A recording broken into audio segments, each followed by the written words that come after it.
Oh, can we see my screen now? Yes, we can see it now. Oh, great. Thank you. Sorry for that glitch.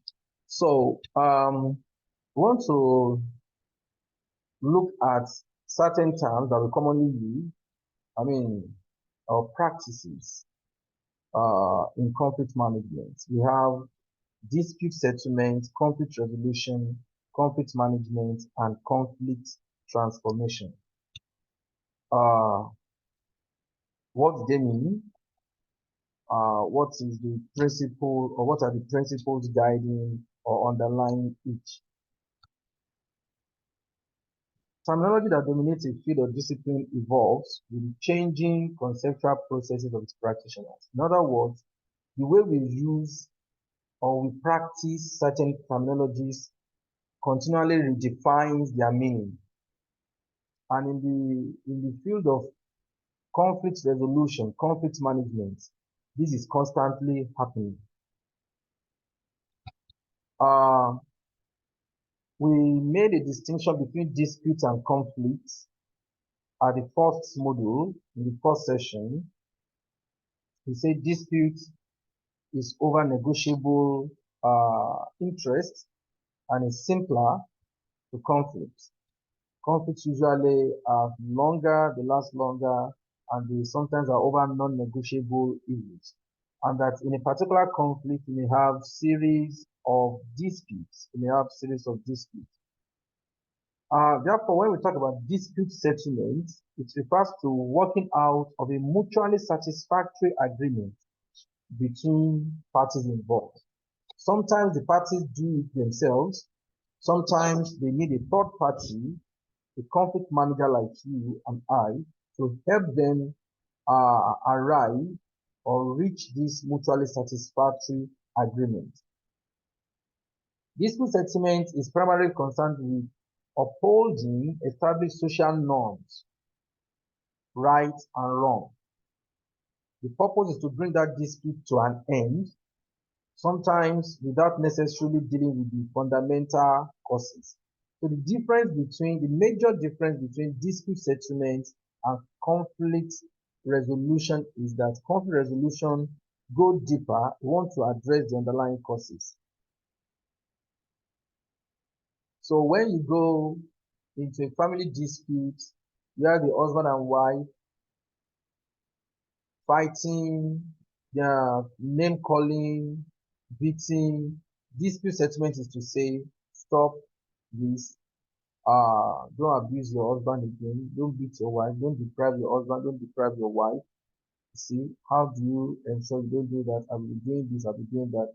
For conflict resolution, we go beyond that. Why are we having this attitude in the first place? Why are we having this behavior in the first place? It goes to the level of the causes. Now, when we use the term conflict resolution, sometimes we use it to refer to a process of handling conflict. Sometimes we use it in a sense of referring to it as referring to it as a field of inquiry. For instance, we have the Institute for Peace and Conflict Resolution. Conflict resolution. In this sense, it covers everything we do in trying to resolve conflict non-violently, including conflict management, conflict prevention, conflict peace.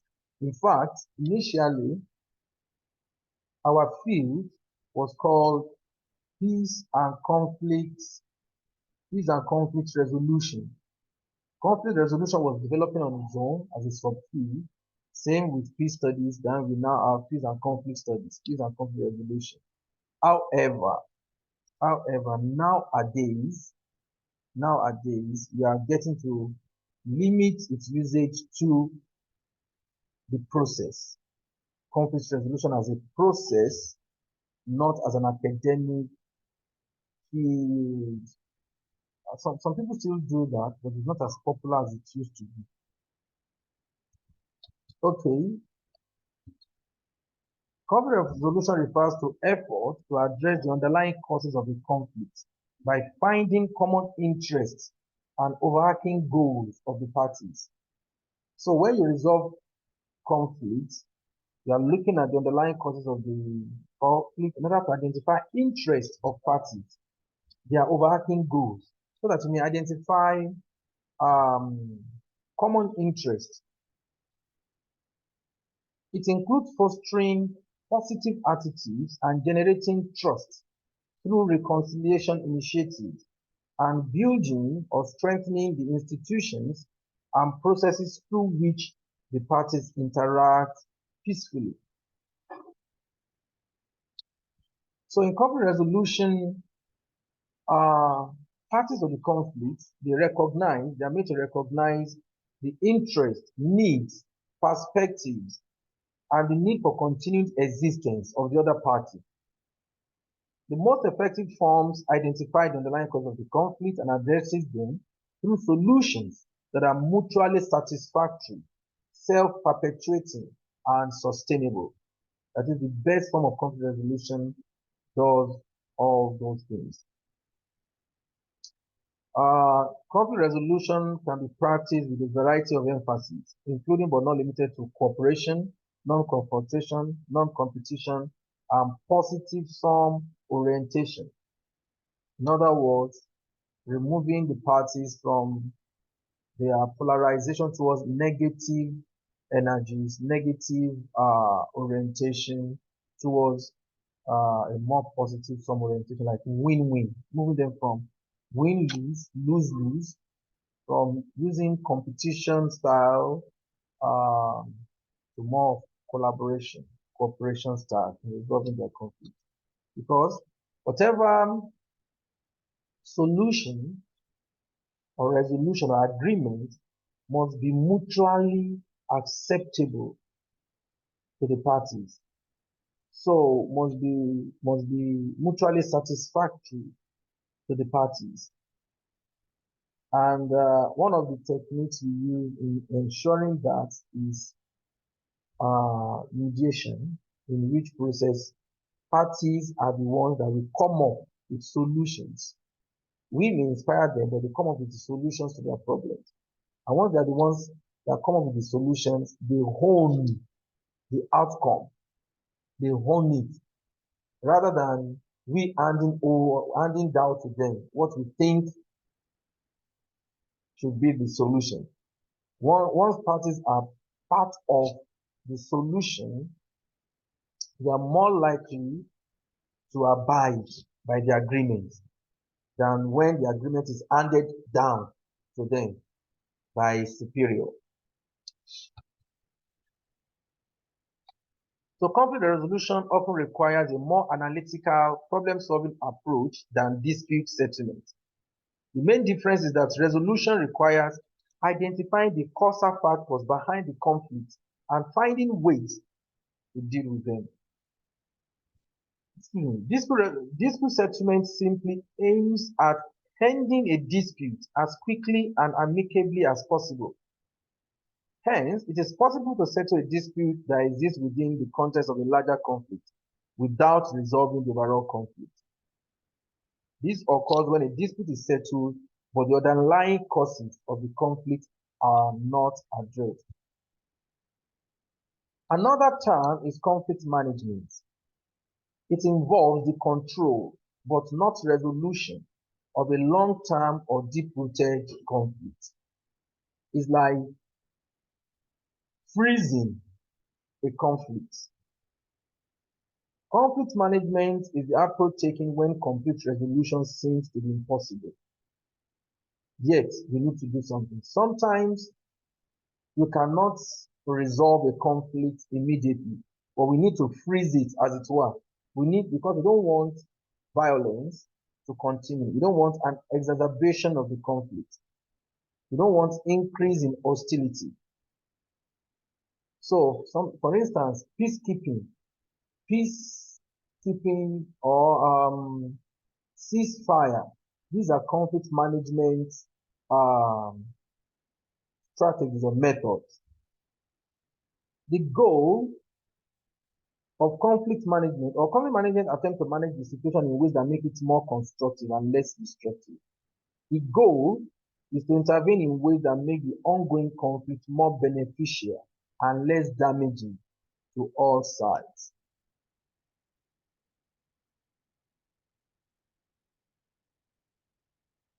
Thank you, Madam Adepoju. You have seen the display again. I saw your message. Okay. In many cases, where deep-rooted fundamental value or non-negotiable human needs are at stake, management is the most feasible step. Like you said in the previous module, sometimes conflicts are over non-negotiable interests, values, basic human needs. You may not be able to provide the fulfillment or resources to fulfill those needs at this point, but we can stop or can do something to make the conflict not degenerate further. We can do some things to make the conflict more beneficial to both parties. These things are within the purview of conflict management. So when conflict resolution is not possible, conflict management might be possible. So when we compare the two, underlying causes of conflict may not be addressed in conflict management because they are often embedded in the institutional structure of society. They can require significant socioeconomic or political changes that we cannot afford now. So because of these and many other factors, we need to manage the conflict and not resolve it. But the sense in which we use conflict management, okay, let me say, just like conflict resolution, which refers both to process and also a field, conflict management also is used in the terms of referring to a field or referring to um, an endeavor. For instance, this our course is called Muslim Leaders Conflict Management Course. It doesn't mean that what this course is all about is the conflict management as a process that tries to reduce the negative impact of conflict. No. In this sense, in the sense of its usage as the name of the course, this course, is used in the sense of referring to everything we do to resolve or to manage conflict in a non-destructive, non-adversarial, non-dysfunctional way. So underneath it, you have conflict resolution, conflict management, conflict transformation, dispute settlement, and so on and so forth.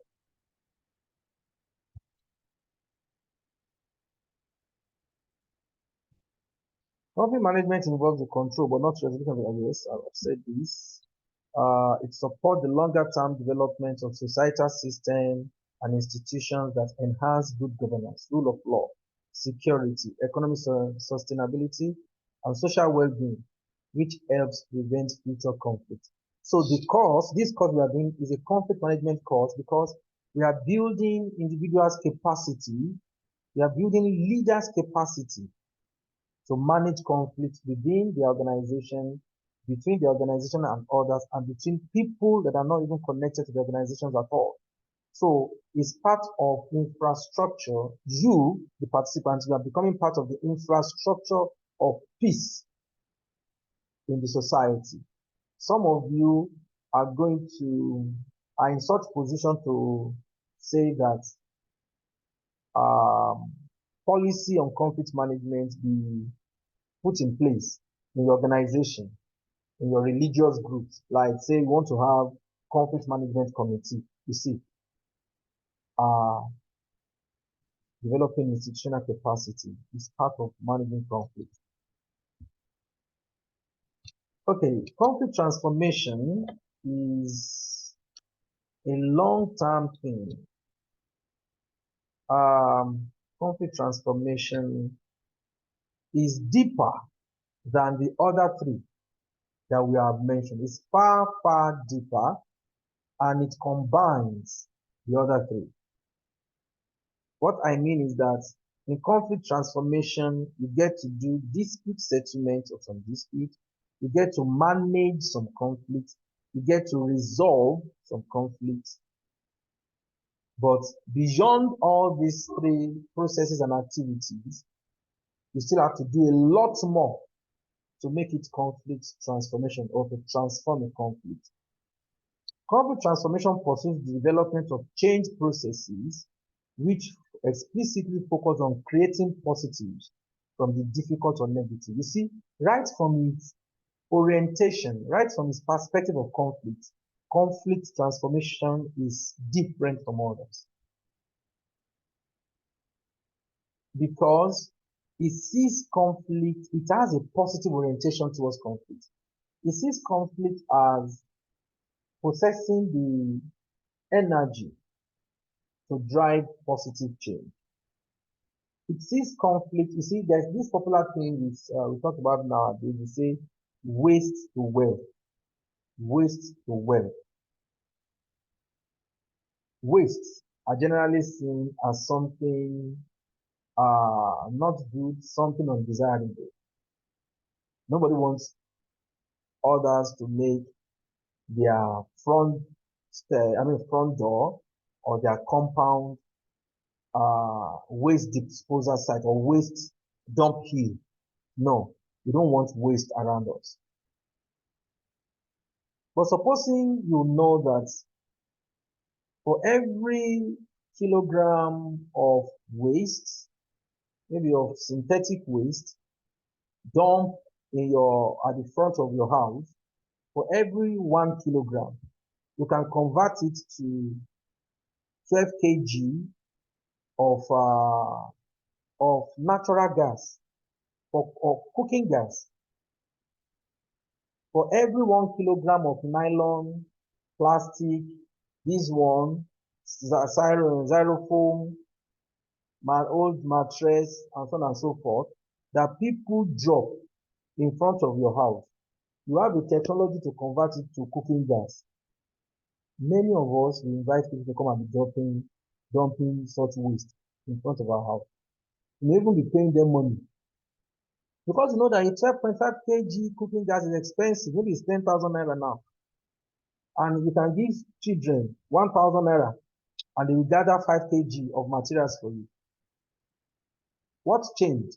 Something that you used to be angry about, people dumping this stuff in front of your house before. Now you are now asking people to bring it. What has changed is your perspective, your orientation to it. From the outset, conflict transformation has such positive orientations towards conflict. Conflict has the necessary energy to bring about change. So it encourages greater understanding of underlying relational and structural patterns while building creative solutions that improve relationships. Conflict and change. Conflict brings about change.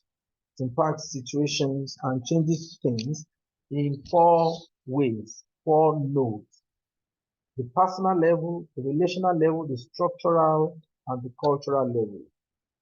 Now, at the personal level, we are looking at changes effected in and desired for the individual. This conflict that this individual is involved in, how has the conflict impacted him?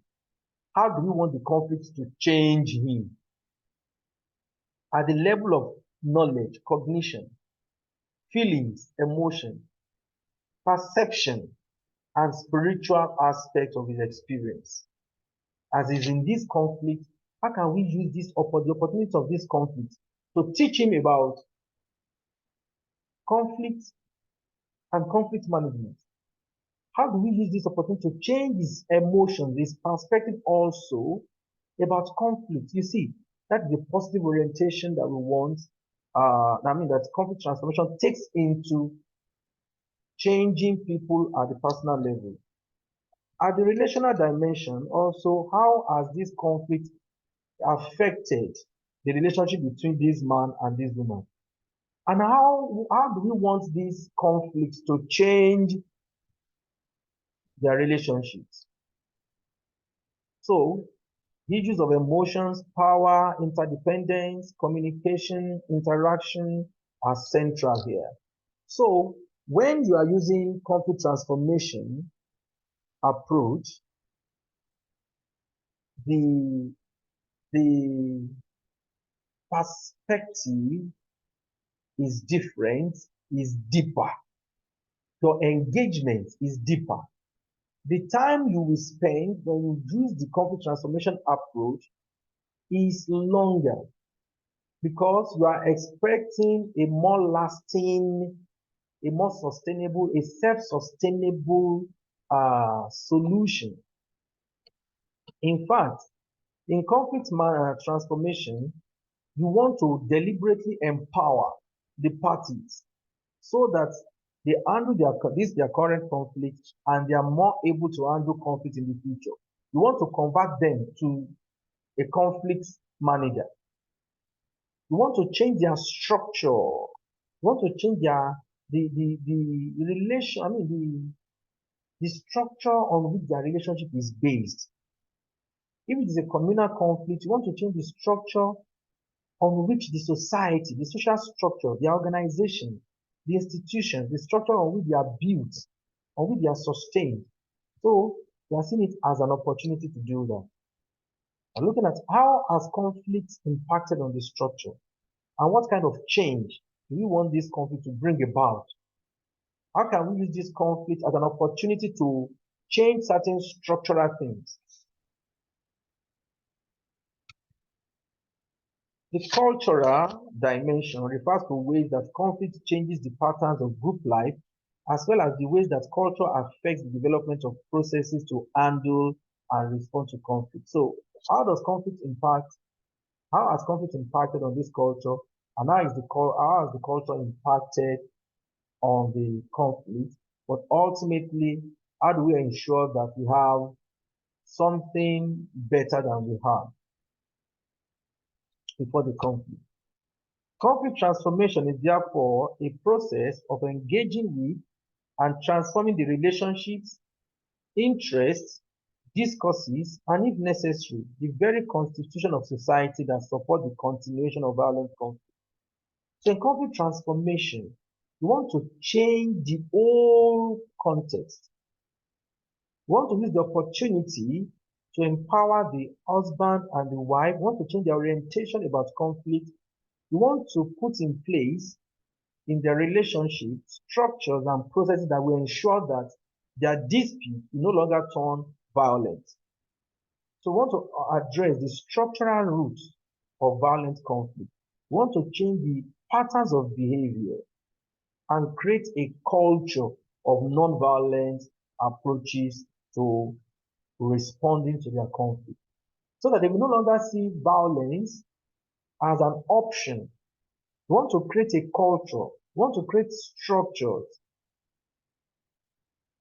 in that community such that when there are incompatibility in future, the groups know that there are mechanisms to use to resolve their incompatibility. And they know that anytime they feel incompatibility in their goals, is an opportunity for them to create something new. This is the essence of conflict transformation.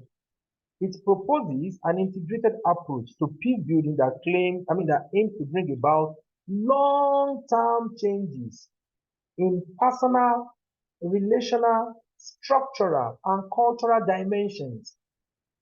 You see, is an all-encompassing approach to managing conflict.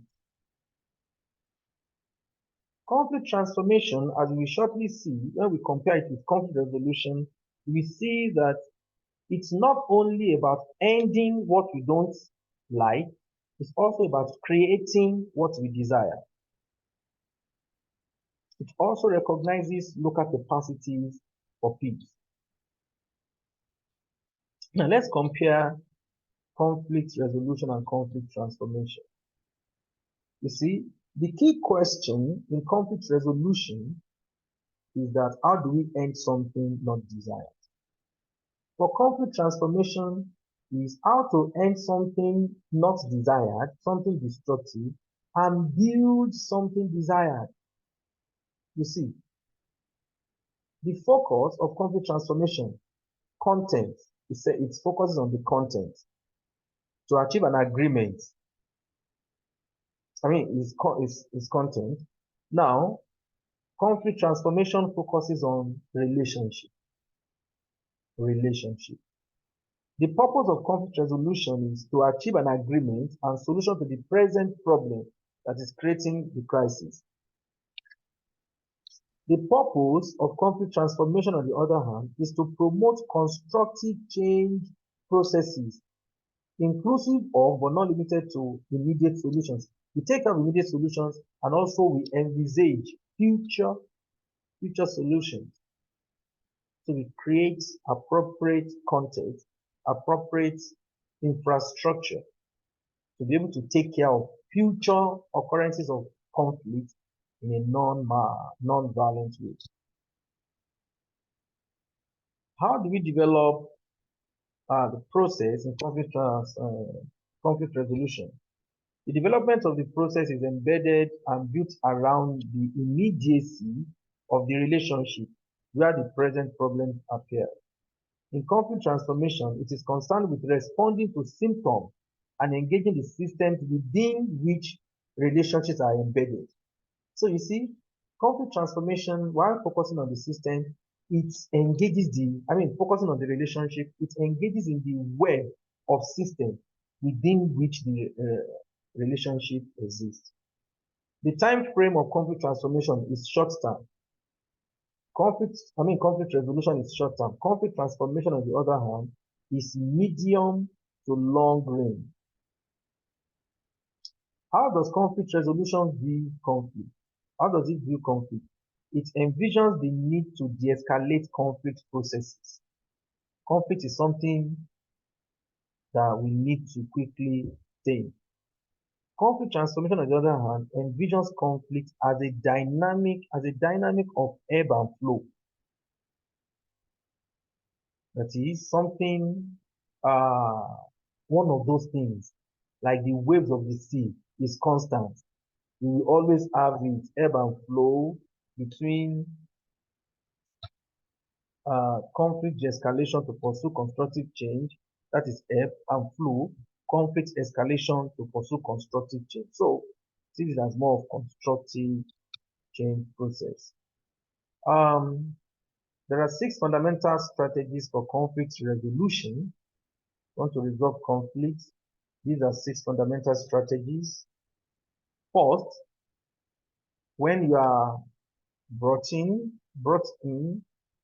to intervene, reach agreement on rules and procedure.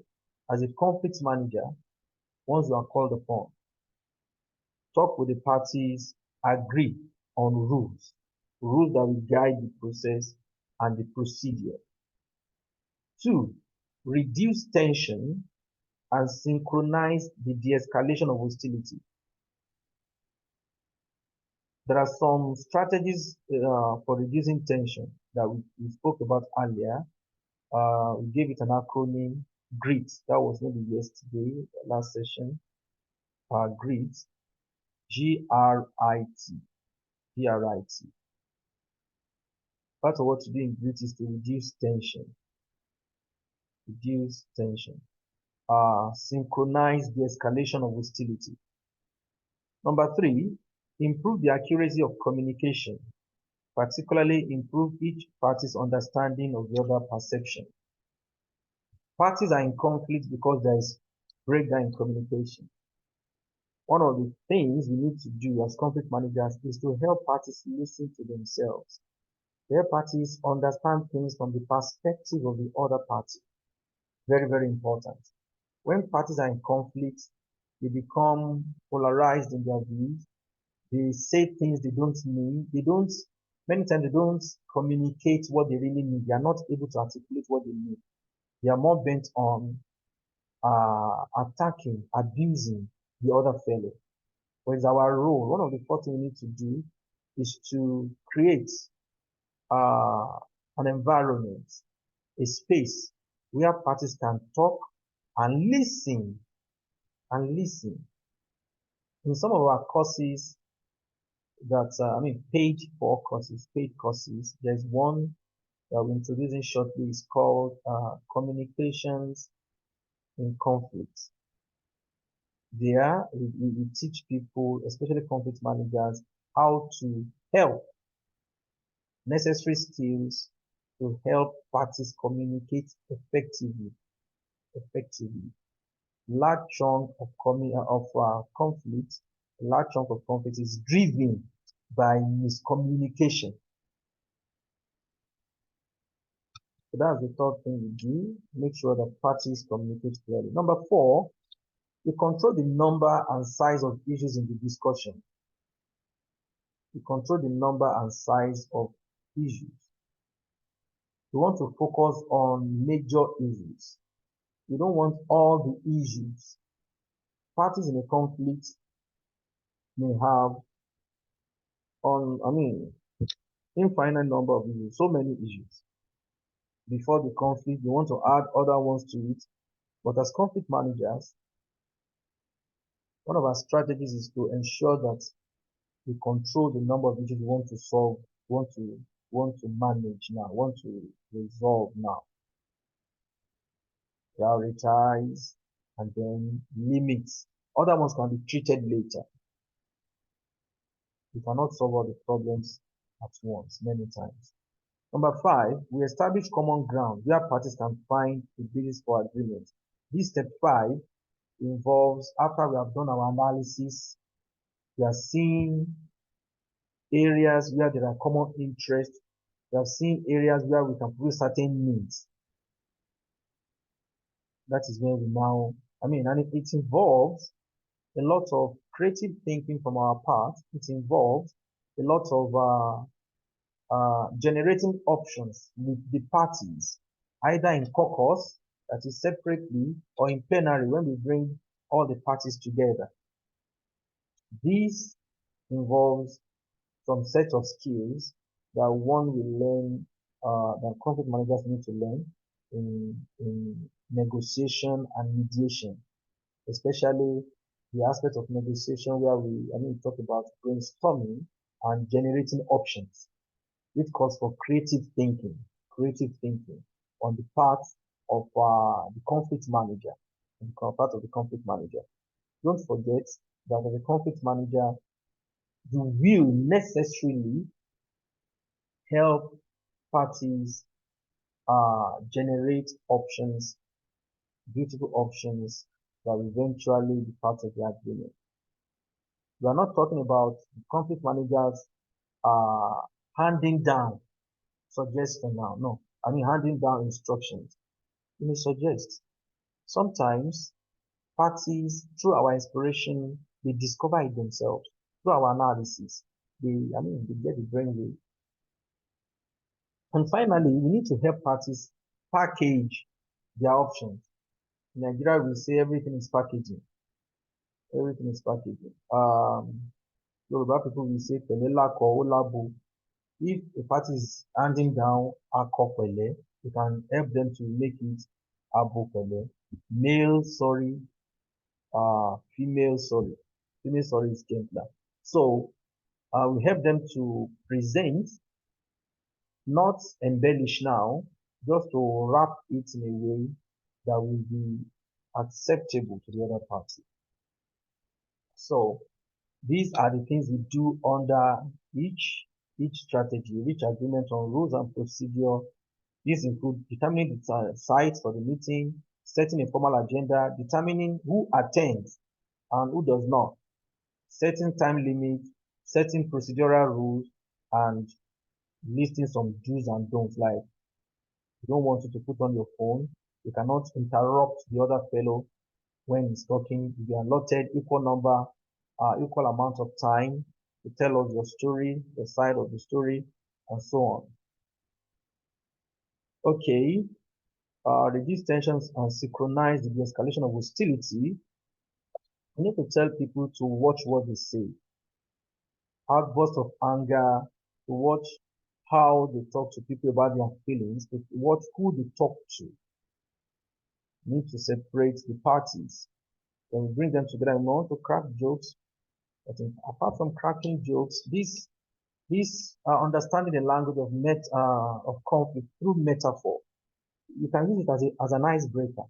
Give them some metaphors or on conflict and ask them what they think it means. Let them interpret it. In interpreting it, we see that previously very old style parties, the hostility between them will be reducing. I'm talking of when we have brought them together in a meeting. Yes, I've said a lot about improving the accuracy of communication. Some of the strategies we use here, we have what we call non-violent communication. We have active listening, or which is now called empathic, empathic listening or empathetic listening. We have that. We have I messages as against you messages. You see, it will help them to accurately understand the position of all of the other party. Sometimes we do what we call role reversal, when we ask parties to adopt the role of the other party. Okay, you are the husband. Assume or adopt the role of wife in this matter. Wife, okay, adopt the role of your husband. Now, it can generate an empathetic attitude. You now see the husband saying something like, and my wife, in all sincerity, she's trying. Yeah, he has to do this, do this. The wife may also say, my husband, he's trying. I even wonder, you see, they begin to soften their attitude to the other party. Imaging, describing how they see themselves, how the parties, how do you see your wife? How do you see your husband? You see, when they say things like that, the other party will hear, oh, so this man is seeing me like this. Yeah. Oh, this man is seeing me like this. Wow, I've got to change. You see, this is these are ways how we improve the accuracy of communication to other parties. Controlling the number and size of issues in the discussion, I've said that, reduce the number of parties on each side. A party does not have the freedom to bring everybody that she thinks. No. Okay, you can bring this. Equal number of people. Um, also, like I said, you control the number of major issues. You divide issues of the priority from other less priority issues. Okay, you can establish common ground where parties can find a basis for agreement. You can establish common goals or subordinate goals. Husband and wife. Have you thought about your children? Maybe while you are talking to them, you find out that the wife expresses a concern for the welfare of the children. The husband also does the same thing.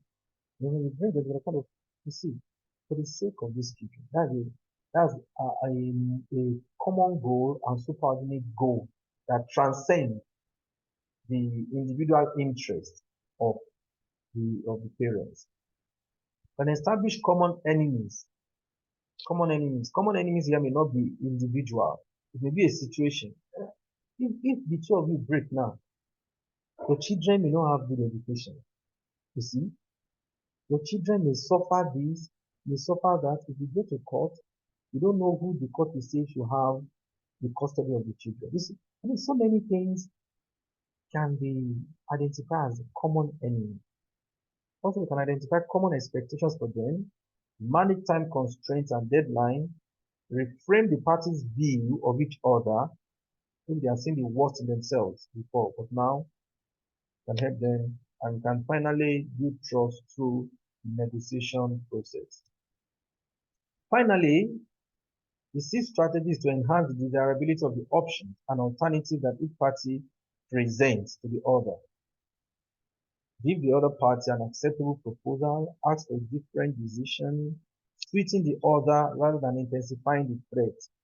You see, we talked about reward and threat the other time and coercion. So why not promise some kind of reward instead of threatening some kind of coercion? elaborate objective or legitimate criteria to evaluate all possible solutions.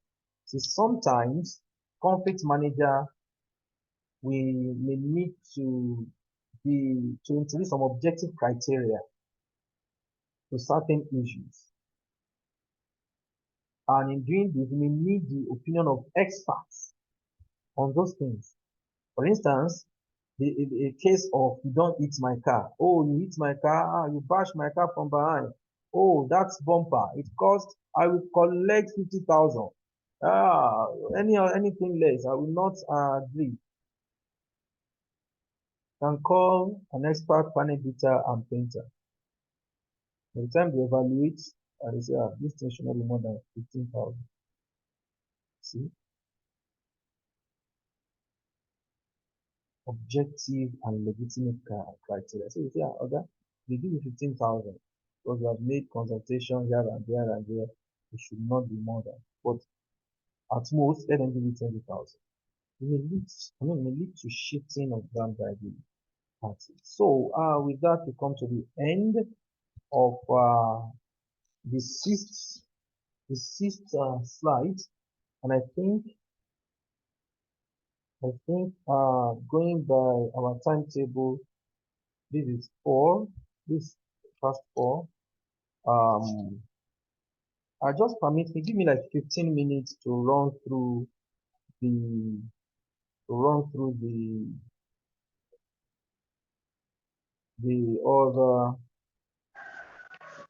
the last slide.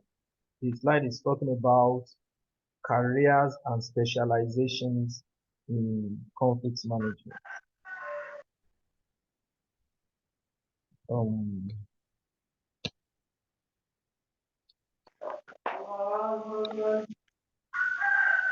Oh, it's time for prayer.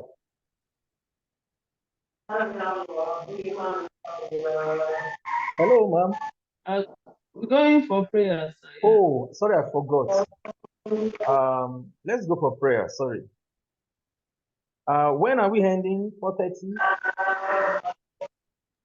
Yeah, maybe 4:30. Yes, 4:30. We just do like 15 minutes, and then we wrap up. Thank you. Sorry, I forgot. I was carried away. So we are coming back 4:30, right? Yes, 4:30.